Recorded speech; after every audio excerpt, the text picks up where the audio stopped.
ಆತ್ಮೀಯ H16 news ಅರ್ಥಾತ್ ಹೇ ಸೀತಾರಾಮ್ಗೆ ಸ್ವಾಗತ. ನಾನು ನಿಮ್ಮವ MI ಅಥವಾ ಮಲ್ಲಪ್ಪ ಜೋತಾವರ್. ಆದ್ಮೇಲೆ ಈಗಾಗಲೇ ಧರ್ಮಸ್ಥಳದ ಬಗ್ಗೆ ಅನೇಕ ರೀತಿಯ ವಿಡಿಯೋಗಳನ್ನು, ವಾಸ್ತವಗಳನ್ನು ಅಥವಾ ಕಲ್ಪನೆಗಳನ್ನು, ವಿವಾದಗಳನ್ನು ಏನೇನು ಹಾಕ್ತಾ ಬಿಡ್ತಾನೆ ಇದ್ದಾರೆ.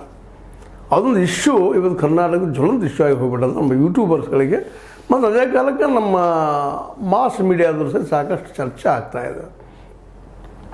ಈ ನೆಲಗಟ್ಟಿನಲ್ಲಿ ಇವತ್ತೊಂದು ಹೊಸ ವಿಷಯನು ಒಬ್ಬ ನಮ್ಮ ತಿಮರೋಡಿಯವರು ಈಗೇನು ಚಿನ್ನಯ್ಯ ಮಾಸ್ಕ್ ಮ್ಯಾನ್ ಅದನ್ನು, ಮಾಸ್ಕ್ ಮನುಷ್ಯ ಇದ್ದಾನೆ, ಆ ಚಿನ್ನಯ್ಯ 2023 ಇವ್ರಿಗೆ ಭೇಟಿಯಾಗಿ ಇವ್ರ ಜೊತೆ ಮಾತಾಡಿದ್ದು, ಜೊತೆಗೆ ಅವ್ರು ಹೇಳ್ತೀನೂ ಇದ್ದಾರಲ್ಲ ನಮ್ಮ ಚಿನ್ನಯ್ಯನ ಹೇಳ್ತಿ ಅವ್ರು ಮಾತಾಡಿದ್ದು ವಿಡಿಯೋ ಬಿಟ್ಟಿದ್ದಾರೆ. ಇವತ್ತಂದ್ರೆ ಈ 1-2 ದಿವಸ ಬಿಟ್ಟಿದ್ದಾರೆ. ಅದನ್ನು ಈಗ ಯಾಕೆ ಬಿಟ್ಟರು ಅಂತ ಒಂದು ಸಂಶಯ.